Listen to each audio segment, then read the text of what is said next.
एक चर्चा है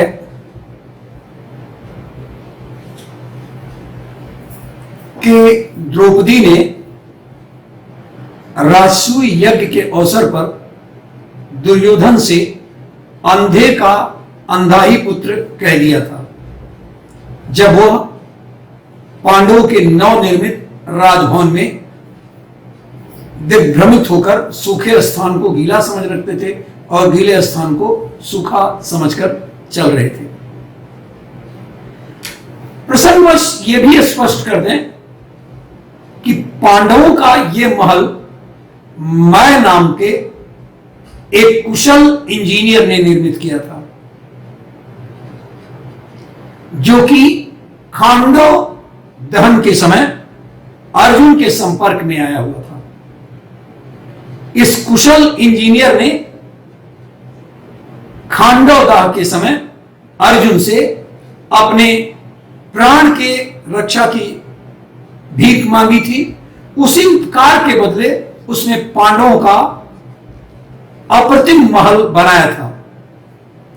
यह इंजीनियर बताया जाता है कि यह मूल रूप से मेरठ क्षेत्र का रहने वाला था और उसी के नाम पर बाद में पांडवों ने मय राष्ट्र बसाया था, जो कालांतर में मेरठ नाम से प्रसिद्ध हो गया।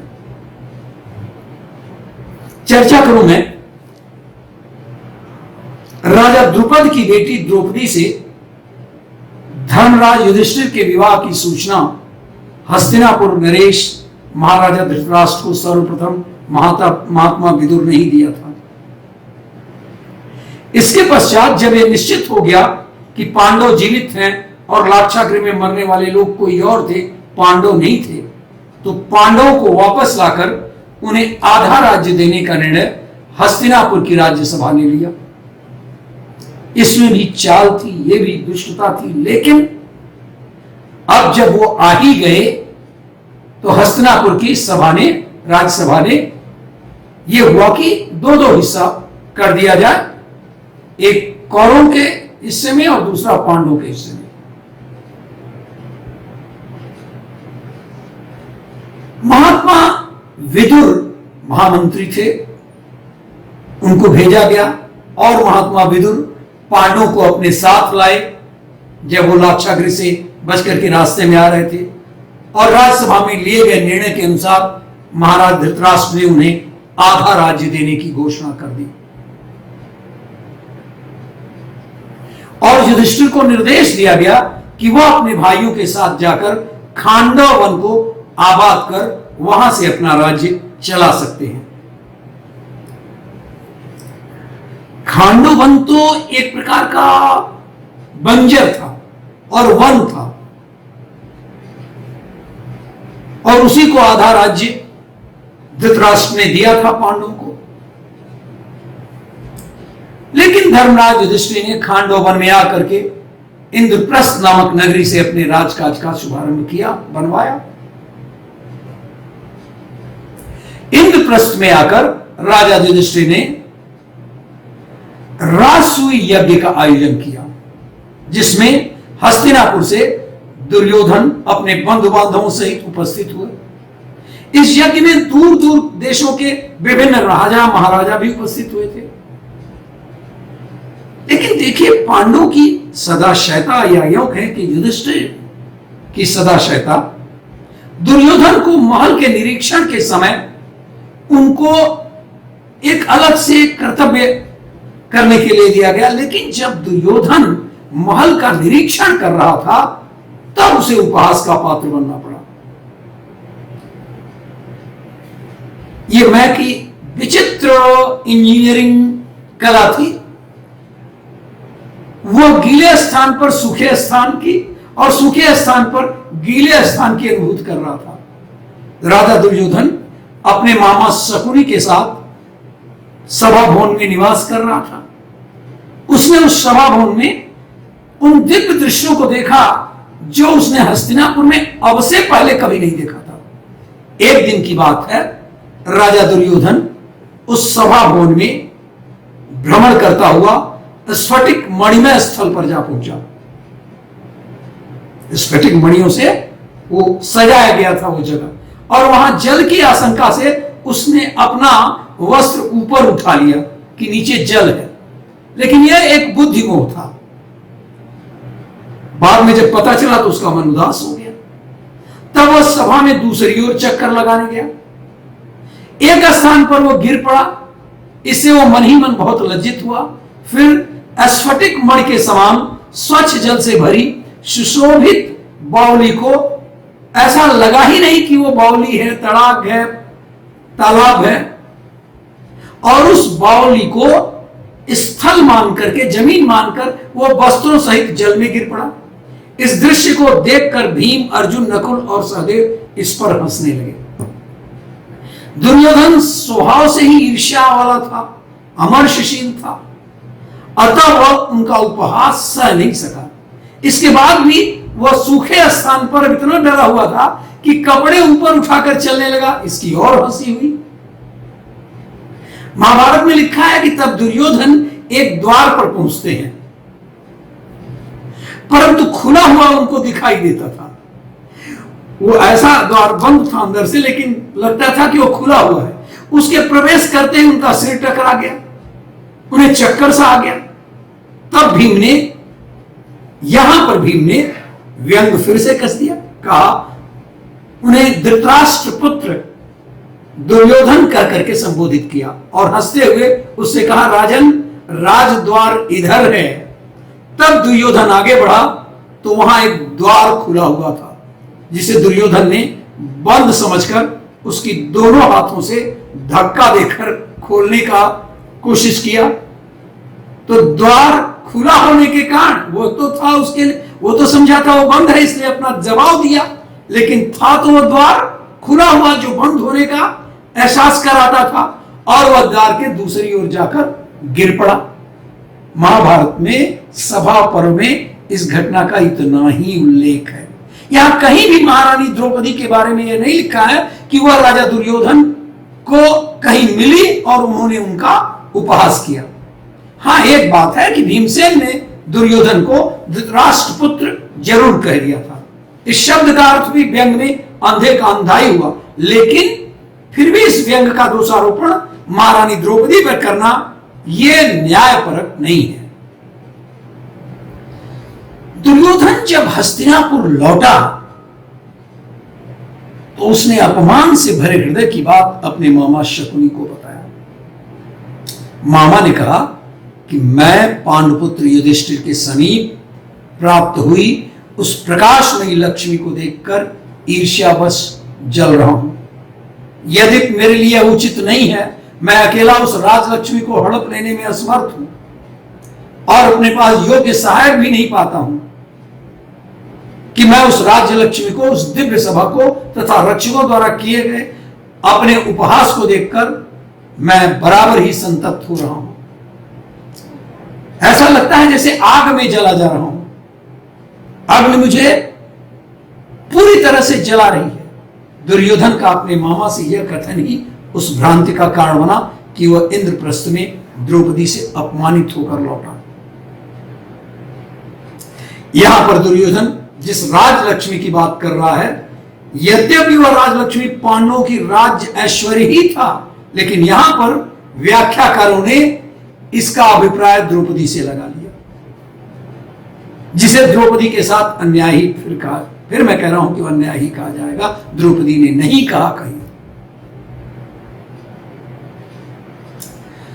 पांडवों का जुआ खेलना बहुत कम लोग जानते थे। पांडवों ने एक बार नहीं बल्कि दो बार कौरवों से जुआ खेला था। यह बात बहुत प्रकाशित नहीं है। पहली बार जुआ में हारने पर द्रौपदी का चीरहरण हुआ था और दूसरी बार हारने पर पांडवों को 12 साल के लिए वनवास जाना पड़ा था। यह पूरा प्रसंग समझिए। चाचा विदुर नहीं चाहते थे कि कौरव और पांडवों के बीच हो जुआ। महाभारत के सभा पर्व में बड़ा विस्तृत चर्चा है। जब युधिष्ठिर ने राजसूय यज्ञ का किया तो दुर्योधन के मन में पांडवों के प्रति जलन होने लगी।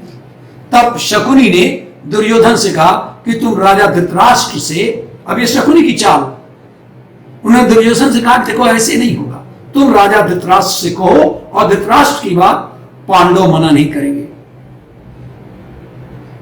तो शकुनी ने कहा दुर्योधन से तुम राजा धृतराष्ट्र से कहो पांडवों को जुआ खेलने के लिए हस्तिनापुर बुलाओ और यहां मैं जुए में उनसे सब कुछ जीत लूंगा। शकुनी के कहने पर दुर्योधन ने ऐसा ही किया। धृतराष्ट्र ने भी दुर्योधन की बात मान ली, क्योंकि धृतराष्ट्र तो पुत्र मोह से बुरी तरह से एक प्रकार से उसी में जकड़े हुए थे। और विदुर से कहा कि विदुर तुम जाओ इंद्रप्रस्थ और वहां जाकर पांडवों को जुआ खेलने के लिए आमंत्रित करो। और देखो युधिष्ठिर धर्म पर चलने वाले हैं और मेरी बात को मना नहीं करेंगे। विदुर दुर्योधन की चाल समझ लिए थे, इसलिए उन्होंने इसका विरोध किया। लेकिन धृतराष्ट्र के आदेश पर उनको, क्योंकि धृतराष्ट्र तो राजा थे ना, उन्हें इंद्रप्रस्थ जाना पड़ा। चाहते जुआ खेलना युधिष्ठिर भी नहीं।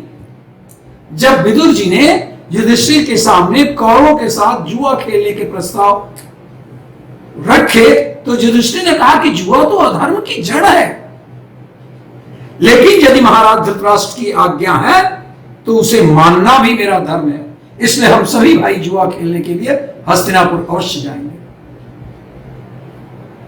जब युधिष्ठिर हस्तिनापुर कौरवों के साथ जुआ खेलने पहुंचे तो दुर्योधन ने कहा कि देखो भाई, दांव लगाने के लिए धन मैं दूंगा, लेकिन मेरी ओर से मेरे मामा शकुनी खेलेंगे। वाह! और शकुनी तो महाशातिर था, जुआ खेलने में माहिर भी था। देखते ही देखते उसने युधिष्ठिर से उनका धन, महल, भूमि सब कुछ जीत लिया। इसके बाद युधिष्ठिर ने नकुल, सहदेव, अर्जुन, भीम और स्वयं को भी दांव पर लगाया। शकुनी ने यह दांव भी जीत लिया। अंत में युधिष्ठिर ने द्रौपदी को भी दांव पर लगा दिया। शकुनी ने यह दांव भी जीत लिया। वाह! इसके बाद दुर्योधन के कहने पर दुशासन द्रौपदी के बाल पकड़कर घसीटते हुए सभा में ले आया। सोचिए वो क्या अवसर रहा होगा, कैसी स्थिति रही होगी, जुआ का कितना बुरा ये स्वरूप रहा होगा। यह देखकर पांडवों को बहुत दुख हुआ, लेकिन कर क्या सकते थे।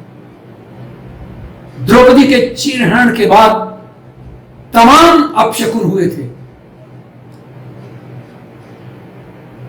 कर्ण के कहने पर दुशासन बलपूर्वक द्रौपदी के वस्त्र उतारने लगा, लेकिन भगवान श्री कृष्ण की कृपा से ऐसा न हो सका। यह दृश्य देख भीम बहुत गुस्सा हो गए और उन्होंने भरी सभा में दुशासन की छाती का खून पीने की प्रतिज्ञा की। भीम की प्रतिज्ञा सुनकर सभा में उपस्थित सभी लोग डर गए। इसके बाद दुर्योधन ने द्रौपदी को अपनी बाईं जांघ पर बैठने के लिए कहा। कितना पापी थे ये। गुस्से में भीम ने युद्ध में दुर्योधन की जान तोड़ने की भी प्रतिज्ञा की। जब यह घटनाक्रम चल रहा था उस समय धृतराष्ट्र की यज्ञशाला में बहुत से गीदड़ इकट्ठे होकर रोने लगे और गधे रेंकने लगे। यह अपशकुन देखकर गांधारी डर गई। जब धृतराष्ट्र ने उसी समय जब गांधारी अपने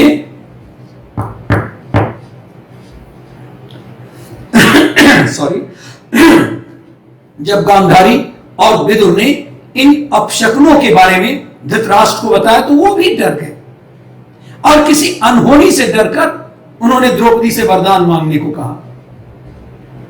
द्रौपदी ने अपने पांचों पति को दुर्योधन के दासत्व से मुक्त करवा लिया और राज्य भी वापस ले लिया। इसके बाद धृतराष्ट्र ने युधिष्ठिर से कहा, तुम मेरे पुत्रों को क्षमा कर दो, मुझे और माता गंधारी की ओर देखकर दुर्योधन की गलती को भूल जाओ। ये अपशकुनों का ये परिणाम हुआ। उसने धृतराष्ट्र से कहा, दुर्योधन को तो बहुत ही गुस्सा है। इधर धृतराष्ट्र के कहने पर युधिष्ठिर तो सभी को साथ लेकर के इंद्रप्रस्थ चले गए, लेकिन दुर्योधन को बहुत गुस्सा है कि क्या कर दिया आपने। जीती हुई बाजी हार लिया आपने। धृतराष्ट्र ने कहा कि पांडव हमें कभी क्षमा नहीं करेंगे, इसलिए वनवास की शर्त पर पांडवों के साथ फिर से जुआ खेलने के लिए बुलाइए, और अब की बार जुए में जो भी हारेगा वो 12 वर्ष तक वन में रहेगा और 13वें वर्ष अज्ञातवास में छिपकर रहेगा। धृतराष्ट्र ने अपने दुष्ट बेटे दुर्योधन की बात मान ली और पांडवों को दोबारा जुआ खेलने के लिए हस्तिनापुर से बुलाया। लेकिन अभी पांडव तो रास्ते में ही थे और युधिष्ठिर किस सच थे, धर्मराज युधिष्ठिर उन्हें कहा जाता है।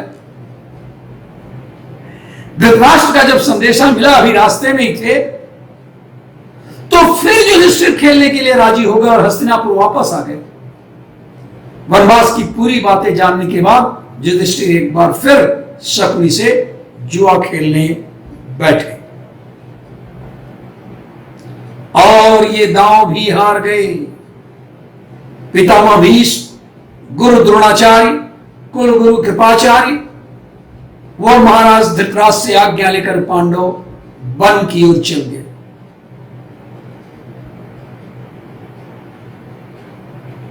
शर्त के अनुसार पांडवों को 12 साल वनवास और 1 साल अज्ञातवास में रहना पड़ा था। एक जरूर आप सब लोगों को प्रश्न उठ रहा होगा कि जब युधिष्ठिर जुआ खेल रहे थे तब श्री कृष्ण क्यों नहीं हस्तिनापुर आए? एक बड़ा स्वाभाविक सा प्रश्न है। महाभारत के कथा के अनुसार मैं इसका बयान कर रहा हूं कि जब हस्तिनापुर में युधिष्ठिर व शकुनी के बीच में जुए का खेल चल रहा था उस समय वहां श्री कृष्ण थे नहीं, उपस्थित नहीं थे।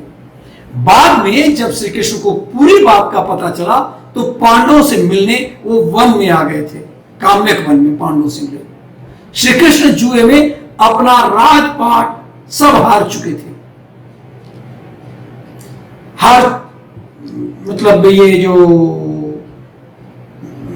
युधिष्ठिर हार चुके थे, तो श्री कृष्ण जुए में जब अपना सारा राजपाट हार चुके थे तब पांडव और द्रौपदी हस्तिनापुर से बाहर निकले तो कुछ दिन उन्होंने काम्यक वन में बिताया था। यहीं पर श्री कृष्ण उनसे मिलने आए थे, जहां पांडवों को वनवासियों के रूप में देखकर श्री कृष्ण को बहुत क्रोध आया। क्या हो गया है ये? द्रौपदी के अपमान की बात सुनकर श्री कृष्ण ने कहा कि समय आने पर दुर्योधन सहित सभी कौरव नष्ट हो जाएंगे और युधिष्ठिर ही राजा बनेंगे और तुम उनकी पटरानी बनोगी। तब युधिष्ठिर ने श्री कृष्ण से पूछा कि जब हस्तिनापुर में जुए का खेल चल रहा था कहां थे आप श्री कृष्ण? युधिष्ठिर की बात सुनकर श्री कृष्ण ने बताया कि आपके द्वारा आयोजित राजसूय यज्ञ की समाप्ति पर जब मैंने शिशुपाल का वध कर दिया तो उसके बड़े भाई शाल्व ने क्रोधित होकर अपनी सेना सहित द्वारका पर हमला कर दिया। मेरी अनुपस्थिति में उसने अनेक नगरवासियों का वध कर दिया था। प्रद्युम्न और राजा शाल्व का भयंकर युद्ध हुआ और प्रद्युम्न से पराजित होकर के राजा शाल्व द्वारका से भाग गया। द्वारका जाकर के पहुंच करके जब मुझे सारी बात का ज्ञान हुआ तो शाल्व का वध करने के लिए मैं उसे ढूंढने लगा। श्री कृष्ण ने युधिष्ठिर को बताया कि जब मैं राजा शाल्व को ढूंढ रहा था तो वो महासागर के एक द्वीप पर मुझे मिला। मुझे देखकर वह जोर जोर से युद्ध के लिए ललकारने लगा। राजा शाल्व और मेरे बीच भयंकर युद्ध छिड़ा। राजा शाल्व के पास एक विशेष विमान था जिस पर सवार होकर कभी वो अदृश्य हो जाता तो कभी सामने प्रकट हो जाता। अंत में मैंने राजा शाल्व का वध कर दिया। श्री कृष्ण ने युधिष्ठिर से कहा यही कारण था कि जब हस्तिनापुर में जुआ खेला जा रहा था मुझे कुछ नहीं पता था और मैं वहां नहीं आ सका। अगर युधिष्ठिर जुआ खेलने से मना भी कर देते तो भी दुर्योधन इसको अपमान ही अपना समझता और अपमान का बदला लेने के लिए भी युद्ध करता। इसी कारण युद्ध न होने देने के लिए युधिष्ठिर ने युवा का प्रस्ताव मंजूर किया था। वो भी मजबूर थे।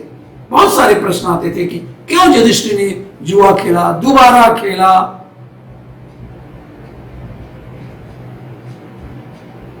मगर सवाल यह होता है कि हर एक फैसले के पीछे श्री कृष्ण की सलाह ली जाती थी और श्री कृष्ण पांडवों को हमेशा एक अच्छा मार्ग प्रदर्शन करते थे, बताते थे। मगर जब जुआ खेला जा रहा था तब श्री कृष्ण कहां थे? जब श्री कृष्ण से पूछा गया तब उन्होंने बताया कि हर फैसले के पीछे मुझसे युधिष्ठिर जरूर पूछते थे, मगर जुआ का फैसला लेते वक्त मुझसे एक बार भी नहीं पूछा गया। ठीक है कि मैं नहीं था, लेकिन याद तो किया जा सकता था। और सिर्फ इसलिए कि मैं वहां उपस्थित नहीं था क्योंकि मैं युद्ध में था, लेकिन मुझे याद तो किया जा सकता था। मैं जुआ खेलने के लिए भी मना नहीं करता, मगर फर्क इतना होता कि उधर से शकुनी मामा पासा फेंकते तो इधर से मैं फेंकता। इस तरह युधिष्ठिर भैया की कभी हार ही नहीं होती। तब भी किसी ने मन से भी याद नहीं किया। जब द्रौपदी के बाल खींचे जा रहे थे तब भी वो अपने पतियों से रक्षा मांग रही थी। पति असफल रहे तो गुरु द्रोण और भीष्म पितामह को याद किया, मगर उन सब के बाद द्रौपदी ने मुझे याद किया। और जब मुझे याद किया तब मैं तुरंत ही उपस्थित हुआ अपने वस्त्र अवतार में। एक बात बता दूं, जुए में बलराम भी कभी हारे थे। श्रीमद् भागवत की एक कथा के अनुसार भगवान श्री कृष्ण के भाई बलराम ने भी जुआ खेला था और कथा के अनुसार भगवान श्री कृष्ण और रुक्मिणी के पुत्र का विवाह रुक्मिणी के भाई रुक्मी के लड़की से था। ये वही रुक्मी थे जिनको भगवान श्री कृष्ण ने रुक्मिणी हरण के समय युद्ध में हराया था और कुरूप बनाकर छोड़ दिया था। रुक्मी को अपने उस अपमान का बदला लेना था। उसने विवाह के दौरान बलराम को जुआ खेलने के लिए आमंत्रित किया। रुक्मी जुआ खेलने में प्रवीण था, बलराम स्वभाव से सीधे थे, सो रुक्मी के आमंत्रण को ठुकरा नहीं सके थे। मेरा कहने का मतलब यह है कि उस समय की यह परिपाटी थी। जुआ एक शौर्य का, एक प्रतिष्ठा का खेल था। तो जब बलराम उस रुक्मी के आमंत्रण को ठुकरा नहीं सके और जुआ खेलने बैठ गए तो रुक्मी ने छल से बलराम को हरा दिया, उनकी भरी सभा में अपमान करने लगा। इससे गुस्सा होकर बलराम ने तत्काल रुक्मी का वध कर दिया था। रुक्मी के वध से विवाह मंडल में हाहाकार मच गया। जुए में ने शादी के रंग में भंग डाल दिया। विवाह का उत्सव उस समय मातम में बदल गया। मैं ये कह रहा था कि उस समय, ये कहने का मेरा अभिप्राय ये था कि बलराम भी जुआ खेले और हारे। युधिष्ठिर खेले जुआ और हारे। केवल युधिष्ठिर पर लांछन नहीं लगाया जा सकता है। यूं भी युधिष्ठिर में आपने बताया ही कि युधिष्ठिर को जुआ खेलने का प्रमुख कारण क्या था। अभी इतना ही।